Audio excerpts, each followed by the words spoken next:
అక్కడ డ్యూటీ అయిపోతుంది.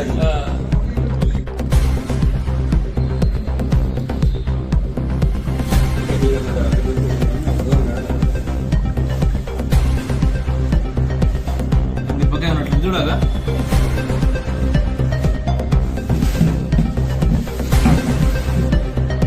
పోయినాం సార్. మేము బేకరీకి వెళ్ళిన తర్వాత 2 ఎగ్ పప్పు కరిపప్పు ఆర్డర్ చేస్తే మా బాబు కరిపప్పు తిన్నాడు, ఎగ్ పప్పు తిన్నాడు. మా బాబు కరిపప్పు నేను తినాలని కొద్దిగా తినే వరకు ఇట్లా విప్పి చూసిన.